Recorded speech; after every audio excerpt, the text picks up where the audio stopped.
पाकिस्तान में बढ़ती हुई महंगाई तो कंट्रोल नहीं कर सकते। हाँ, मगर वहाँ पे हम एक काम कर सकते हैं, अपने खर्चों को किस तरह से कंट्रोल कर सकते हैं। 30 से 40 हज़ार माहाना कमाने वाले अफराद किस तरह परेशान होते हैं। जितना घर के खर्चे होते हैं उतना तालीम पे भी खर्चे होते हैं। तालीम इतनी ज़्यादा महंगी हो गई है पाकिस्तान में। बच्चों की माहाना फ़ीसें, एनुअल चार्जेस, कभी कॉपी का ये ऊपर के ऐसे बहुत सारे खर्चे बढ़ जाते हैं। तो एक बंदा जिसका 30 से 40 हज़ार माहाना कमाता है वो किस तरह से अपना गुजारा करता है।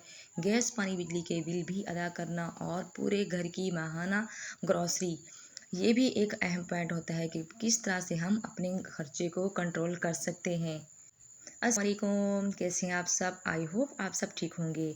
आज के व्लॉग का आगाज़ करते हैं इस नेक दुआ के साथ, जहाँ भी रहें खुश रहें, हंसते रहें, मुस्कुराते रहें और दूसरों में खुशियाँ बांटते रहें।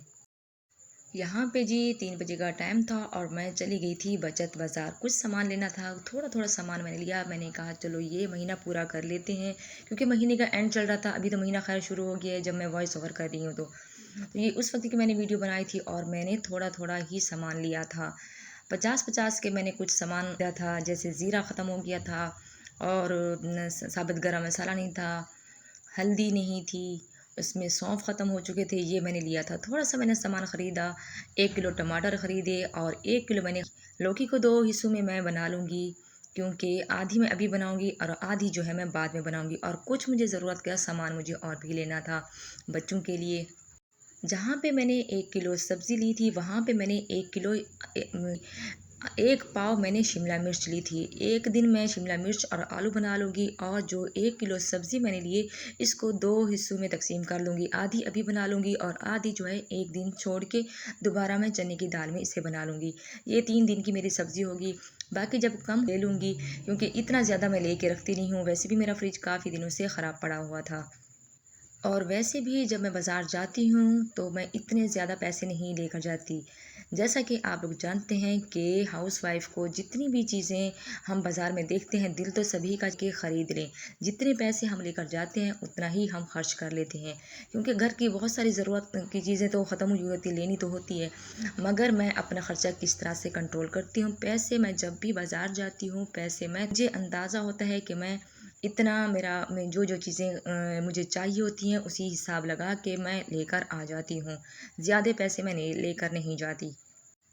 अच्छा, तो यहाँ पे मैंने 1 पाव अचार साथ लिया था, क्योंकि पिछले दिनों मेरे घर में कुछ मेहमान आए थे और मेरा उस वक़्त अचार ख़त्म हो चुका था। तो मेहमानों ने मुझे अचार का बोला, तो उस वक़्त मुझे इतना शर्मिंदगी हो रही थी। मैंने कहा मेरा तो अचार ख़त्म हो गया है। वैसे भी चीज़ें ख़त्म हो जाती हैं और काफ़ी दिनों से के बाद मेरा बाज़ार का चक्कर लगा। अच्छा, तो मैं आपको बजट के बारे में बता रही थी। तो जैसे महीने की हमें सैलरी मिलती है तो मैं क्या करती हूँ, सबसे पहले जो है 20 दिन का खर्चा मैं अलग 10 दिन का खर्चा मैं अलग कर लेती हूँ, जो आखिर के 20 तारीख से लेके 30 तारीख के होते हैं। उस वक्त का 10 दिन का खर्चा मैं अलग से निकाल के एक साइड पे रख लेती हूँ। बाकी रह गए 20 दिन। 20 दिन में मुझे क्या करना होता है, उसमें पानी, गैस, बिजली और इन सब के जो बिल वगैरह होते हैं ना, वो भी मैं निकाल लेती हूँ। बच्चों की फ़ीस सब कुछ मैं उनका पहले ही निकाल के रख देती हूँ। और उसी में जब मेरे पास 20 तारीख से जब मेरे पास पैसे ख़त्म हो जाते हैं, जो मैं अलग से 10 दिन के रखती हूँ, उसी को मैं दोबारा से वही खर्चा करती हूँ। अदरवाइज़ कभी ऐसे भी हो जाता है ना कि 20 दिन में जो हम कर रहे होते हैं, खर्चा कर रहे होते हैं, कभी मेहमान आ जाते हैं और कभी हमें कुछ घर की एक्स्ट्रा चीज़ें लेनी भी होती हैं। कभी किचन की, कभी घर की कोई चीज़ लेनी होती है और कभी मेहमान भी। सारा हिसाब जो है मैं पहले से बना के रख लेती हूँ उस वक़्त जब मुझे सैलरी मिलती है। अच्छा, ये जो मैं अभी बाज़ार गई हूँ, ये मैं 10 दिन का खर्चा जो मैंने बचा के रखा हुआ था, उसी में से मैंने ये चीज़ें ख़रीदी हैं, क्योंकि ये चीज़ें काफ़ी ख़त्म हो चुकी थी, थोड़ी-थोड़ी बची हुई थी। मैंने कहा जल्दी से जाके मैं तो मैंने 50 रुपए का ज़ीरा लिया था, 50 का सौंफ लिया था, 50 की हल्दी ली थी और मैंने 50 का साबित मैंने गरम मसाला लिया था। क्योंकि पुलाव वगैरह बनाना होता है तो मुझे साबित गरम मसाला लाज़मी चाहिए होता है, इसलिए मैंने ये चीज़ें ख़रीदी हैं। बस इससे ज़्यादा मैंने कुछ और नहीं ख़रीदा। और इसके साथ किचन की मैंने एक टोकरी भी ख़रीदी थी, वो मैं आपको अभी दिखाऊंगी थोड़ी देर में। और जो हमारे ऊपर का वॉशरूम है उसकी भी वो स्टैंड होता है जिसमें हम साबुन वगैरह रखते हैं, साबुनदानी भी उसे कहते हैं, वो भी हमारा काफ़ी ख़राब हुआ हुआ था, तो वो भी मैं लेकर आई थी। अच्छा, ये जो मसाले जिसमें मैं लेकर आई थी, ये जो पड़े हुए थे, मैंने इसमें से निकाले हैं। इनको मैं लपेट के रख दूँगी, क्योंकि जब मैं अपने हस्बैंड को सुबह पराठा देती हूँ तो मुझे बच्चों की फाड़नी पड़ती हैं, वहाँ से मुझे एक पेच निकालना पड़ता है, इसलिए मैं इसे निकाल के रख दूँगी। और यहाँ पे थोड़ा थोड़ा जो सामान गिर गया था मैंने साफ़ कर लिए। और अभी मैं यहाँ पे आपको दिखाती हूँ कि मुझे बच्चों के लिए क्या क्या चीज़ें चाहिए, क्योंकि लिए इसलिए ये मैं लेकर आई थी। अच्छा, ये 10 दिन का जो मैंने ख़र्चा बचाया था ना, मैंने उसमें से मैंने ये बचा बचा के लिए है। ये मैंने 200 रुपीज़ में से मैंने लिया था, 2 ट्राउज़र लिए थे अपने बेटे के लिए, और उसके लिए एक मैंने शर्ट ली थी। ये मैंने अपनी बेटी के लिए एक शर्ट ली है, ये भी 200 रुपीज़ में मिली थी मुझे, इतनी सस्ती मिली थी, तो ये भी मैंने ख़रीदी। और इसके साथ ही मैंने 3 तकिए ख़रीदे थे, ये 100 3 तकिए दे रहे थे। यूज़ में है, मैंने ये मुझे अच्छे लगे, मैंने देख के मैंने ये 3 तकिए भी ख़रीद लिए हैं। आप देख सकते हैं, मुझे तो काफ़ी अच्छे लगे हैं, आपको भी अच्छे लगे हैं क्या? कमेंट बॉक्स में मुझे लाज़मी बताना है कि आपको ये चीज़ें कैसी लगी हैं। अच्छा, तो मेरी प्यारी बहनों, जैसे कि आप जानते हैं कि पाकिस्तान में महंगाई काफ़ी बढ़ रही है, तो हमने ये नहीं देखना कि हमने ये चीज़ यूज़ में ली है या ये नई ख़रीदनी है। चादर देखकर पाँव फैलाना चाहिए।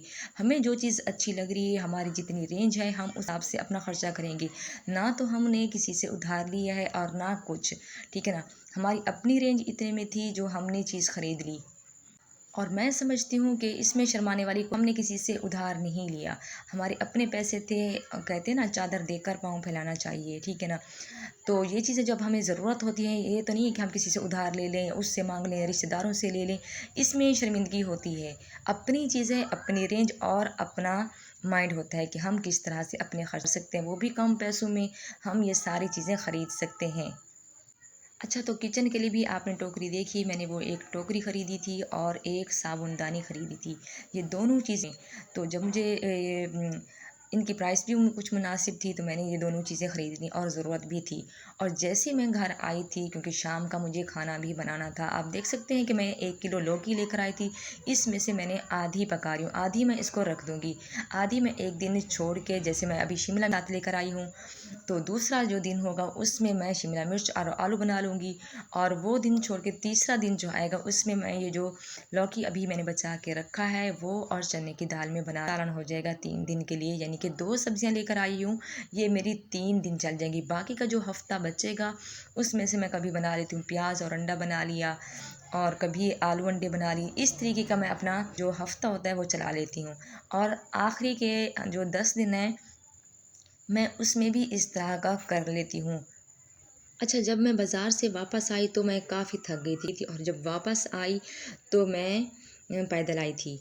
तो मैं थक गई थी और आते ही मैंने कहा चलो मैं अपनी बहनों को ये मैं दिखा दूँ, और उसके बाद मैंने सब्ज़ी बनाना शुरू कर दी। कि हालाँकि मैं पैदल चल के काफ़ी मेरी टाँगों में दर्द भी हो रहा था, और साथ में ज़ाहिर-सी बात है खाना भी हमें बनाना होता है। जल्दी-जल्दी से मैंने कहा चलो मैं बैठ जाऊँगी, थोड़ी-सी थकान भी ख़त्म हो जाएगी और मेरा काम भी हो जाएगा। बैठ के मैंने सब्ज़ी वग़ैरह वहीं पे बैठ के बना लिए, और आप देख सकते हैं कि मैंने इतना खूबसूरत सा सालन बना लिया है। शोरबा रखा है क्योंकि मेरे बेटे को और मेरे हस्बैंड को शोरबे वाला सालन बहुत ज़्यादा पसंद है। मुझे पर्सनली तौर पे भी ये लौकी का जो सालन है ना, मुझे बहुत अच्छा लगता है, और गर्मियों में लौकी और तुरई का सालन तो बहुत ही अच्छा लगता है। शाम का तो खाना वाना बना लिया था, मगर ये टाइम है नेक्स्ट डे मैंने बाज़ार जाने से पहले एक सब्ज़ी मेरे पास पहले से भी पड़ी हुई, बैंगन पड़े हुए थे, आधा किलो जितना बैंगन थे, और उससे मैंने चूल्हे के ऊपर रख लिया था क्योंकि मैं बना रही थी आज बैंगन का भुर्ता। क्योंकि बैंगन और आलू मेरे बच्चे बहुत कम खाते हैं जब भी बनाती हूँ ना। हालांकि मैं आधा किलो बनाती हूँ, मेरे बच्चे इतना शौक से नहीं खाते, मगर जब मैं बैंगन का भुर्ता बना लूँ तो बस समझो उनकी ईद ही है। अच्छा, कभी मैं बैंगन के भुर्ते के साथ ना मैं रोटियां भी बना लेती हूँ, और थोड़े से मैं चावल भी बॉयल कर लेती हूँ। बनाकर खाइएगा बैंगन के भुर्ते के साथ आप बॉयल किए हुए चावल। बैंगन के भुर्ते के साथ मज़ेदार चावल बहुत ज़बरदस्त कॉम्बिनेशन है। आप भी बनाकर मुझे फीडबैक लाजमी दीजिएगा। अच्छा, बैंगन के भुर्ते में मैं ज़्यादा कुछ नहीं डालती, बस प्याज टमाटर लेती हूँ, टमाटर भी एक मैं लेती हूँ, और उसमें हरी मिर्च, और जब मैं इसको ब्राउन कर लेती हूँ, और उसमें मैं जो बैंगन थे उसे मैंने वो कर लिया था, चूल्हे के ऊपर रख के मैंने उसे रोस्ट कर लिया था। उसका छिलका उतार के हाथों से मैंने मैश कर लिया था, और मैंने प्याज टमाटर के जो मसाला बनाया था ऐड कर लिया। इतना मज़े का सालन बना था। मिलते हैं नेक्स्ट व्लॉग में। अल्लाह हाफिज़।